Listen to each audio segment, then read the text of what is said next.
Free audio post-production by alphonic.com. Hey everyone, it's Mati. Welcome back to It's Gonna Be Fine. Today, Cindy's back, and we are talking about all things AI.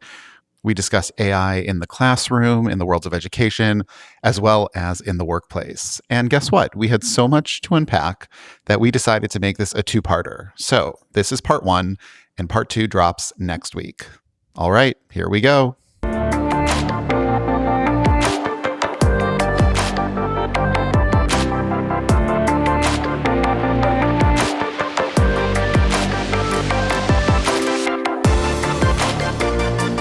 All right, Cindy. Hello. Nice to see you. You too. Thanks for having me back. Of course. I have a question I've been wanting to ask you since this happened, but you live in New York. You were at Taylor Swift's wedding, right? Oh, certainly. Bridesmaid. Right, because like from what I saw, every single person alive was there. Yes, except for Blake Lively. Except for Blake Lively. The whole Yes. world minus Blake Lively. Yes. I just assumed that you were there because you live in New York, and, you know, based on the people that I saw that attended, it didn't seem, look, I don't know Taylor Swift's friends, but it didn't seem like some of those people were in her inner circle that you would invite them to a wedding. George Stephanopoulos, do they hang out? Like, or was, I don't know. Maybe she got his pizza once. And it was Right. a whole meet cute, right? Like, oh, George, I got your Right. pizza. She's Oh a my God, Friends sing me a fan. song. Yeah. So it's very possible that Yes. pizza mix-up led to friendship. And then Hugh Grant was there. Oh. Like, Isn't he done? done with acting? I don't know. Do people talk about Hugh Grant anymore? Not really. When's the last time you said Hugh Grant? Yeah, not since I saw it. And I just saw him walking with, I guess, his date to this. And I was like, where do their worlds cross there? I don't know. Oh, he was in the movie Music and Lyrics, and that might be her favorite movie of all time because it's all about songwriting. Okay. Well, I was hoping you can tell me more, but I know you signed an NDA, so you can't probably. Very interesting choice. All her choices around that wedding. Okay, so I have a couple of things that I think you will be very excited to talk about because we've talked about them before. We've talked about AI. We've talked about AI within the medical world. And now there's AI conversations within the education world because, it's a thing now where students are, what's preventing them from using AI to write their papers? And are they actually learning skills or they're just outsourcing their work? So there was starting with higher education, I guess even more, it's grad school really, but I'm in Chicago, so I saw this locally, but CBS Chicago did a story about the University of Chicago Law School. They just talked about the law school, so I think they're starting there. But they have instituted a rule where the first year students, so 1Ls, as they're called, thank you, Legally Blonde, can't use any sort of tech in the classroom. So they can't even bring laptops into the classroom. They've got to use pen and paper to take notes, no recording devices. And part of it is, or really it's driven because they don't want them using AI. They want them to actually take notes and everything. They want to remove reliance on shortcuts. They want, especially law students, to learn how to think critically. First, I was like, interesting. It makes sense that it starts with the law school. Maybe they're piloting it and then they might use it in other grad schools or even undergrad. But to not bring a laptop in 2026 to a classroom feels very strange, don't you think? It feels strange, and I also kind of love it. Yeah. I think other than there are times when people need laptops for accessibility purposes, so I would hope that there's I'm sure there are exceptions. Yeah. exceptions and whatever. But I think it's great. First of all, pen and paper. There was a study that I saw recently, and I don't remember who did it, but that you actually remember things better when you write them rather than type them. Maybe I heard it on your podcast. I don't know. Maybe. But yeah, that has really stuck with me that there's actually part of the way that our brains work is that you can commit something better to memory when your hand is involved more than just typing it.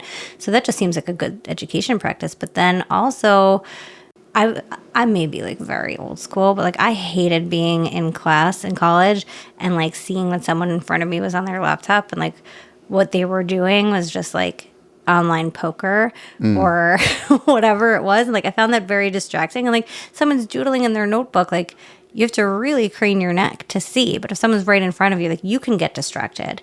And then I also, did we talk about the fact that I taught a college course like a couple years ago at Long Beach City College? Yes. Which I loved. I would love to get back into that.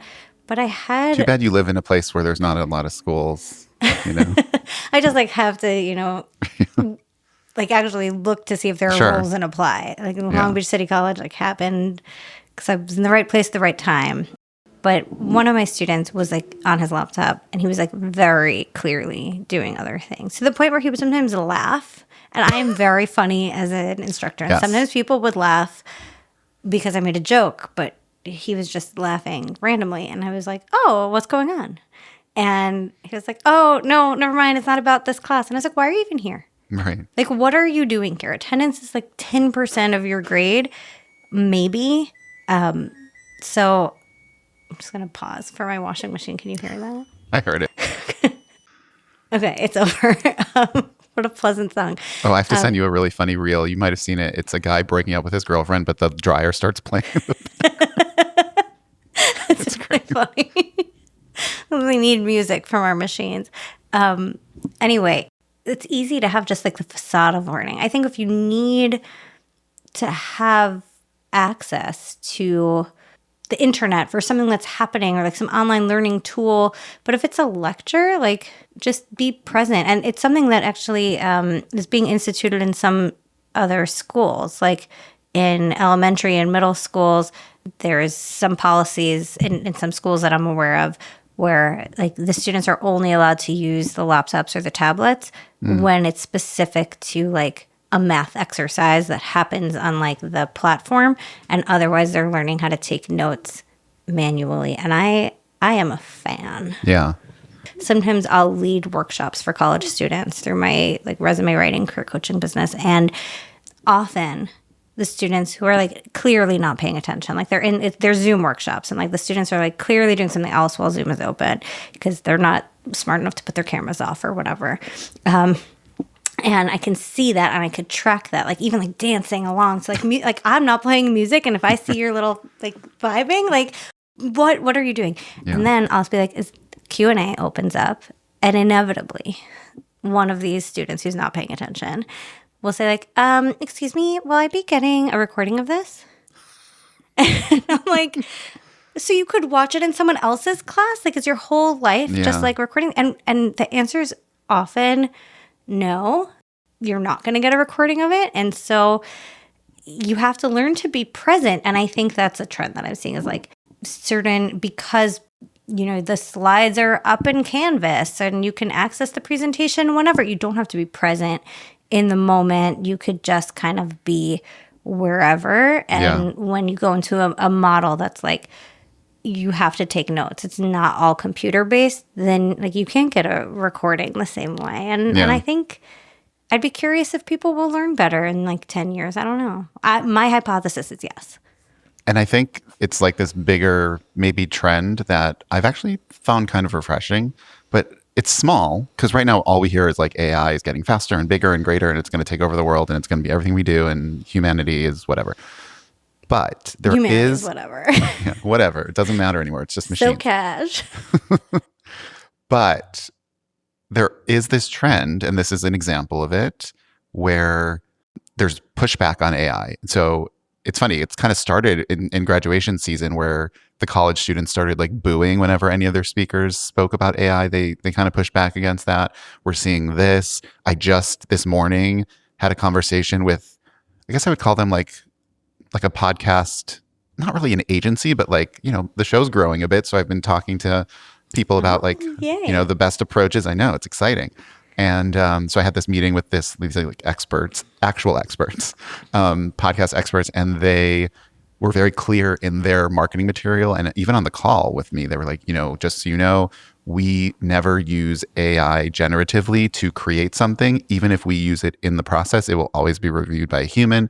We're very thoughtful about that. And it's like in their material. So I'm starting to see like little blips of that happening, Pushback. which I think is good. It's good friction. It's good tension. It like let's slow things down a bit. And not everyone is so on board with just taking it to the nth degree. No, and I think maybe that's one of the things that as we're pulling back on things like laptops in classrooms, like no one ever stopped that train. Like the internet came and we all got on board and like we were into it. And I'm not saying that's a bad thing. Love the internet. Like we're not in the same place and we can hang out and have a podcast and like this is fantastic. I'm very pro internet, but at the same time, like having that feeling of, okay, did we push it too far? Now we should pull back. Like, did we need to integrate technology into schools at the pace that we did? Or is there a different way to do it? And what's the happy medium? And I think, going back and forth a little bit, like we were not in college that long ago. I don't know about you, but like in the scheme of things, right? Not that long ago. And like, that's true. It was not the 1900s. It was not the 1900s. It wasn't even the 1990s. Right. Right? Like we were there in the arc of history recently. Mm-hmm. And like I didn't take my laptop to class because I wasn't like one of those cool people who had like a thin carryable one. I had like a 10-pound thing and like I didn't want to move it. And my senior year of college, my laptop just like crapped out on me. And I was like, well, I don't want to get a new one for like, 3 more months of school. So I just used the school's computers because I was like, paid a lot of money to come here with like all of their fancy computer labs. And like, I cannot afford a Mac. So I'm going to like use this one that is readily available to me. And it was like fine and great. And now, but then I think about like when my sister, who's 10 years older, when she went to college, like she had a word processor, which is like somewhere between a typewriter and a computer. And it's like a machine that by the time I was like, I remember being little and being like, oh, when I go to college, I'm going to get my own word processor. And like, I don't have one. And I never had one because like that was a thing, Talked about Blackberries recently. Like, technology is moving a little bit fast and like, I would love a Blackberry, by the way. Really? Listen to that episode, and I was like, I think about Blackberries all the time. I want to go back to the Blackberry. Nice. What did you love about it? I didn't have one for very long. I borrowed a friend's, but like I like the tactileness. I like that you're not on your phone all the time. Yeah. Discourages swiping because the keyboard is separate. You should watch that movie. Did you watch? I don't know if you've seen it. I had wanted to see it, didn't see it, forgot about it. And then when you're like, I watched this movie, I was like, oh, that has been on my to-do list. It's somewhere in the back of my brain. Yeah. And then you're like, I haven't thought about BlackBerry. It's like, no, I actively think about BlackBerry every time I need a new phone. I'm like, should I try to find a vintage BlackBerry? Right. Trust me on my tech advice, listener of the podcast.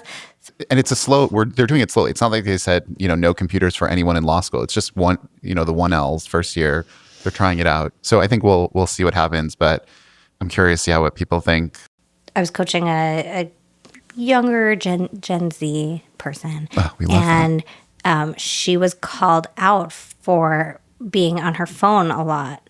But what she was doing was using her notes app.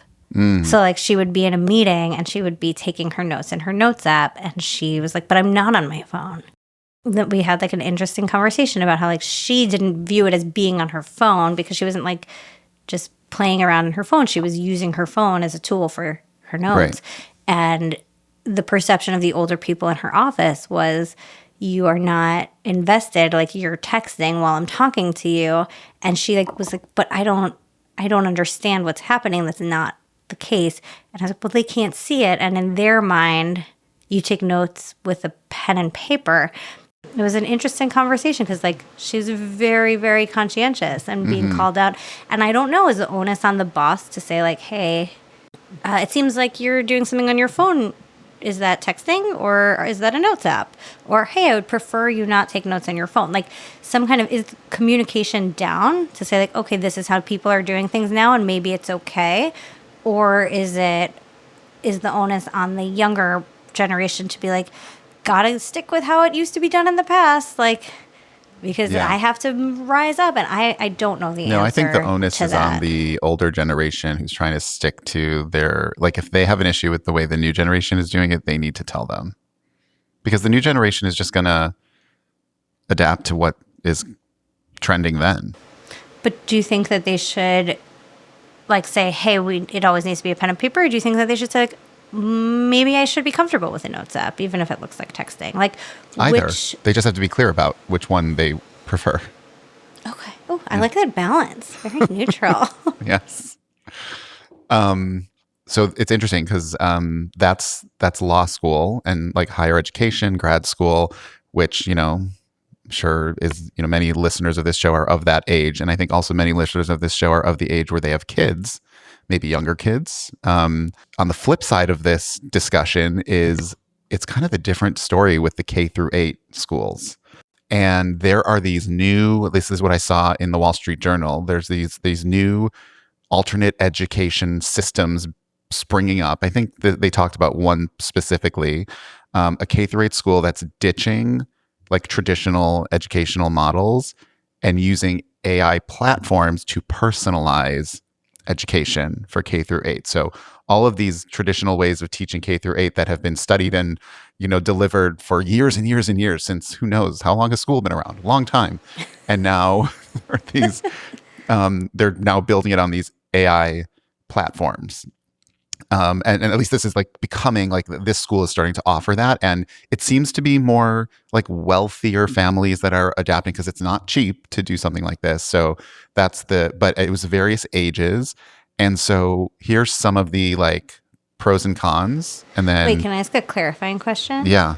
So this is a school like with real human teachers who are using an AI system an AI platform to help them tweak their teaching models, or like they're going to school on a computer with an AI teacher and like it's like homeschooling but with ChatGPT. Mostly the latter. I think it incorporates other things that are more traditional, but the core, from what I recall from the article, is because you'll see one of the cons is like the lack of teachers. But yeah, it's more like it's a platform, more digital, and it uses AI to personalize the experience to that kid. Something that they say a teacher can't do because the teacher's catering to 25 plus students. And is it in addition to school or it's instead of school? Like, do you go to school from like 8 to 2 and then come home and have like your little robot? Or do you have, which I've been told not to call AI robots, but I'm pushing back. That's what I feel like they are. It's my preferred verbiage. Yeah.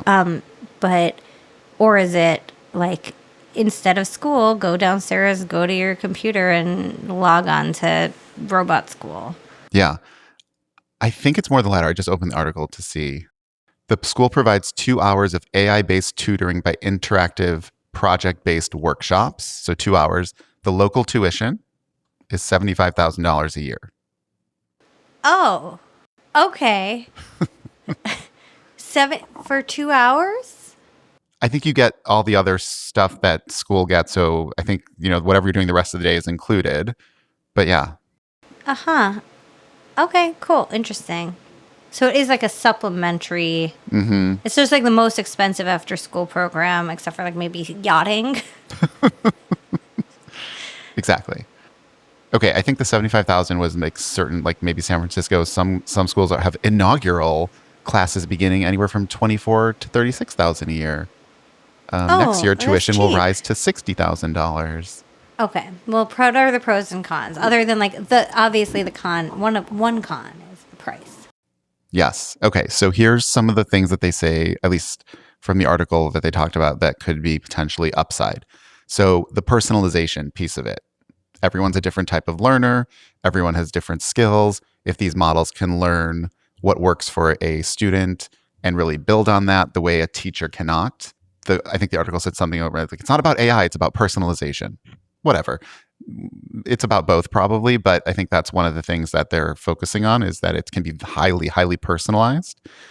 And then also they talked a lot about like, instead of learning like, how many times in school we would be like, how is this ever going to come up in the real world? I mean, I had a teacher who was like, you can ask me that anytime and I'll tell you how it's going to be applicable. And sometimes it just really wasn't. So these programs are focusing on learning what they call real world skills. So thinking about like technology or things that they're going to need to use when they get jobs, when they go to more schooling, except maybe not as law students for their first year. So those are some of the some of the pros. Some of the cons, like we discussed, it's very expensive, at least because it's new, and we'll see what happens. But the article quoted anywhere from 24,000 a year to 75,000 a year, and it seems to be that because it's new, they're keeping the prices quote unquote lower until they like prove it out, and then it's going to go up because $24,000 is a drop in the bucket. Yeah, not a big deal. No problem. The next thing that is discussed is it's not proven. It's maybe you can think of this as a cool idea and like nice, whatever, but it's definitely not. It's like, think about like a new medicine that comes to market. We don't know the long-term effects. We don't know if it works, Correct. So it's not proven. And then the other piece, which you brought up, lack of teachers. So if you don't have, it threatens the teaching profession if this does take off. Well, everyone was saying that teaching is like the one thing that's not under threat from AI. And I guess like AI was like, ooh, excuse me. Let's build on that. You just, like, I see you, I call you, I raise you. Right. Here we go. Oh, God. And then not getting that in-person relationship teacher experience, which is that socialization piece that always comes up with AI, and that we've seen already, like Gen Z struggles with just based on the technology that they grew up with. So there are definitely cons to it.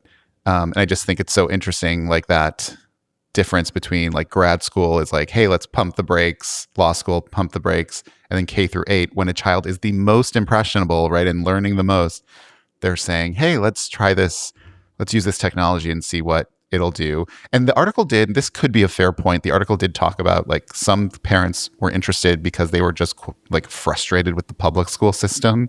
So it could be they live in an area. If you have $75,000 for 2 hours a day of AI robotness, you can send your kid to private school. That's what I know. So I was like, why? So there's a like, middle, maybe there's a middle That's ground. fine. Like, yeah. If there's not a private school in your area for $75,000 a year, you could probably send your kid to a boarding school. Mm-hmm. Like, there are options. If you're frustrated with public school, the answer is not this. Like, it's just not this. That's like, that's like a way to make yourself feel better about a bad decision.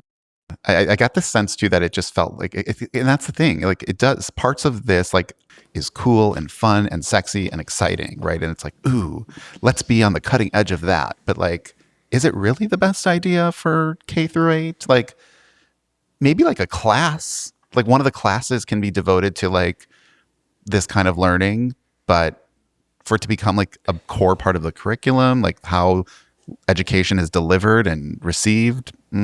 I hate everything about this.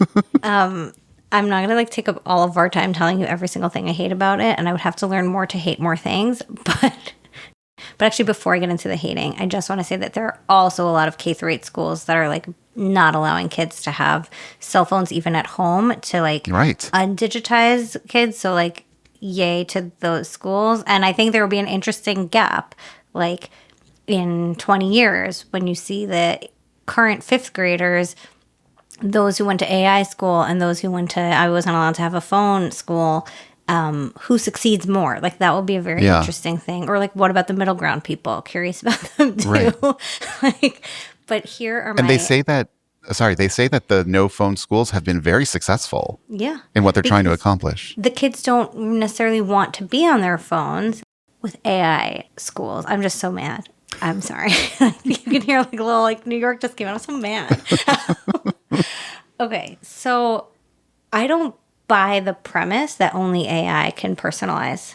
Sometimes there are teachers who are not good at personalizing to students. I think it is difficult to manage a classroom with 25 kids. I think schools are moving to things like smaller groups or one-on-one. And even like back in the day, now we are talking like late 90s, early 2000s. When I was in school, I had some teachers who would personalize. I was always exceptional at Talmud, just to pat my own back. I am my own ChatGPT. And we had 10 hours a week. And some people really needed the 10 hours to like get through the portion. And I didn't need that much time. And so my teacher, who was a wonderful, wonderful man, was like, you could read ahead, or why don't you go do this other thing? Or when I was having a really bad day, like I did terribly, I got like a B on a test. And he came up to me afterwards and was like, I'm not counting it, because then when you're ready to talk about whatever it is that's bothering you, my door is open. And I was like, how do you know something's bothering me? And he said, because you got to be on a test that I know you could have written. So I'm here. And like that was deeply personal. My class had about 38 people in it, but he was skilled at seeing different people and their needs and pulling them aside. And I think it's cruel to teachers to assume they can't develop that skill. Yeah. Not all of them do. I had terrible teachers also. Teachers are spread thin. It depends a lot on the school district and budgets, blah, blah, blah, blah, blah. Yeah. But is the answer AI or is the answer investing more in teachers? Like, could you pay teachers $75,000 more dollars? Like, God, that's what a if you lot. did that? Just kidding. You know? Yeah. Well, first of all, it's a very good point, and I totally hear your point. I can't speak as a parent because I'm not one, but you are. So tell me what you think about this. I feel like sometimes, based on what I read or what I see amongst my friends, my family, is there's this emphasis on everything has to be perfect for the kid. The environment has to be perfect. The experience has to be perfect. There's probably a lot of learning that happens for a child when they have a challenging teacher who's not personalizing to them, and they have to figure it out. And like, how am I going to deal with, just like in the real world, you're going to have to figure out how to work with people. And that's part of, you talked about no phones in schools. It's the famous author, Jonathan Haidt, I think, or Haidt is his name. And he talks about like, you like let them go out to the playground. And if they start getting into an argument with their friend, you don't have to, butt in, let them deal with it. Let them figure it out. That's how they're going to learn skills. So maybe, yes, personalization in a perfect world is great, but like there's something valuable about not having a perfect situation and figuring out how to deal with it and how to get through it. Yeah, I think that's really, really important. And like to be able to know when to speak up for yourself. I was just sharing with my husband this story recently. I had a math teacher. She was retiring and polar opposite of the Talmud teacher. And it was her last year. And math was not my like best subject. Though again, like we're talking B's, like let's not cry about it. But like for me, that was like, I'm bad at math. And so she was teaching us something. I don't remember what it was. And I raised my hands and asked a question. She was like, I'm sorry. I'm not answering that. Only a stupid person would ask that question. And she just breezed by. And I was like, what? What did you just say? And like other students in the class were like, what did you just say? And she just was like, no, I'm not answering it. And like afterwards, people came up to me and they were like, you should know you're not stupid and think that was inappropriate. And I was like, well, I know it's inappropriate. But one, it was like good for like the other students in the class to like have their moral code challenged of like, wait a minute, this authority figure sucks. And it gave me an opportunity to go and I talked to the school psychologist and I was like, I want to report this. Because I've always been mouthy to authority, I guess. Like if someone, I don't trust authority necessarily. Yeah, you have a viewpoint. So I was like, something happened. I'm going to advocate to the powers that be. And she was like, I hear you. That was not acceptable. She's retiring at the end of this year. So I want to be honest with you. Chances are nothing is going to happen about this. Like, there's nothing to be done. Like, she has like 3 more months here. So there will be no discipline. And you should be aware of that. That doesn't mean what she did was right. And if you could keep reporting those things to me if you want to come here. And I was like, well, I kind of want to learn math. And she was like, yeah, that's fine too. But like my door is open and I'm not necessarily going to be able to help. And that was really like useful for me to learn at 15 that like the powers that be can't always do things. Like what were they going to do? And it didn't mean I was wrong. It didn't mean I wasn't justified. But like you can't actually hire a new teacher in, March. I know, mind meld. Like maybe if it was like sexual abuse, it would be a different story. And I hope it would be, but like calling a student. Can you imagine? They only have 4 months left. We're just not going to do anything about this. Unfortunately, I can't imagine like that could happen. Yeah. But like, one time, like after her 60-year career, she called someone stupid. Like maybe she had a bad day. I don't know. She worked there for a long time without this complaint arising, whatever. But so I think, to your point, there's something about having that not perfect and also not believing it. And my other issue with AI, personalization, I have 2. One is I'm similar to David, who I like love his podcast episodes also. It's like, I don't think that kids are responsible enough online or thinking through enough online to know what data they're giving. That is not fair. kids can get into all sorts of, there's like all these studies about like kids turning to Alexa or any of these other voice robots as being their like therapists or confidants. Like kids do that with teachers. A human teacher knows when to flag it. A human teacher is a mandated reporter. Yeah. Is AI going to be a mandated reporter? Is the student going to start trusting AI? And then like when they get hacked or when their digital footprint gets revealed because of the lawsuit that they were in, like whatever that could be, are they held accountable for something they said when they were 8 to their AI teacher? Like that's scary. And I'm sure there are protections built in, but they're not perfect, and we know that.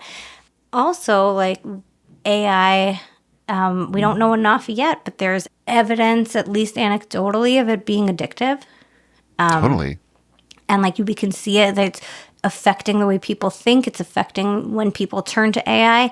Most social medias and tech tools are built with a little bit of addictive technology into them. And so starting a child where like the safe space where they're supposed to learn and grow and develop, that knows them the best, that's personalized just to them, how is that not going to affect how they show up and what their tendencies tend to be? Like this, first you spend the $75,000 on the AI, and then how much do you spend on mental health interventions? Right.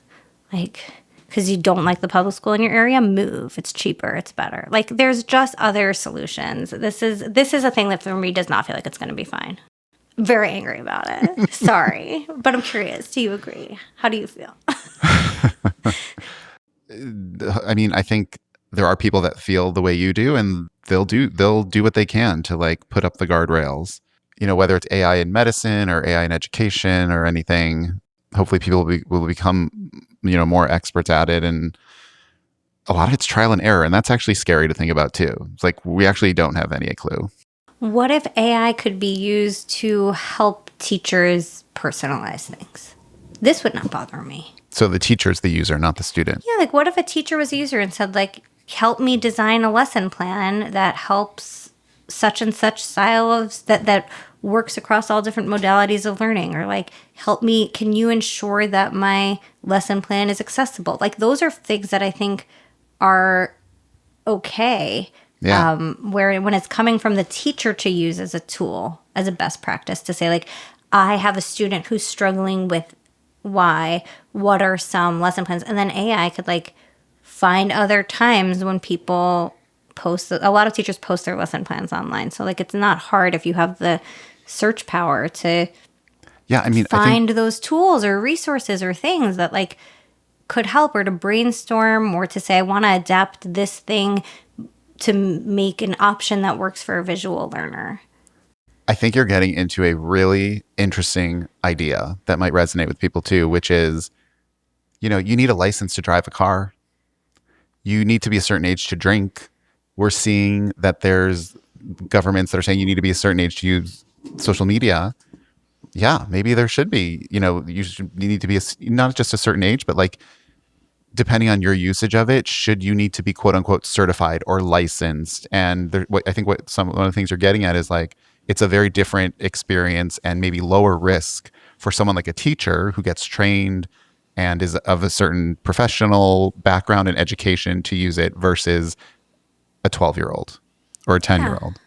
And remembering the value that teachers bring beyond the classroom. Like a good teacher is not just someone who like reads a textbook out loud and dispels information to you. A good teacher is someone that makes a safe enough space for you to learn, and often is like the teacher spends so much time with students, and they can often be the first people to flag when something is off or going wrong, and like tell a parent or figure something out. And like that feels, I'm still best friends with my same best friend from childhood because a teacher kept us after class one day and said like, whatever this fight is, I've watched the two of you. You are really good friends. This was in 5th grade. You are really good friends. You really care about each other. And whatever this fight that you're having is not worth what could be a lifelong friendship. And she kept us until we resolved it. We were fighting over a koosh ball and who got to play with it. A which ball? Koosh, those like those old school I don't know, how do you even describe them for listeners who don't know what a koosh ball is? One, you could Google it, but whatever, the plastic string balls. We were fighting over like who got to play with one of those, and like I had to let someone play with hers. She didn't want to play with it, and like whatever, it was a whole to do. And because the teacher had mapped us and watched us, she intervened, and I'm still friends with that person. I don't know. Can AI do that? Unlikely. Unlikely, given some of my conversations with AI when it tries to solve problems.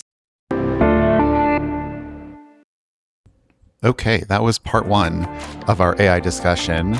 Next week, we shift our conversation from AI in the classroom to AI in the workplace. And there's a Today Show interview with the CEO of Levi's that perfectly captures how companies are talking about AI right now. And after watching it and listening to it, Cindy and I looked at each other and thought, what did she actually say? More on that next week. And before I let you go, just a reminder, if you're enjoying the show, make sure to subscribe on Apple, Spotify, or wherever you get your podcasts. Tell your friends about it. And if you're so inclined, leave us a 5-star review on your platform of choice. It really helps the show. It really helps us grow, and I would greatly appreciate it. Okay, we'll see you next time.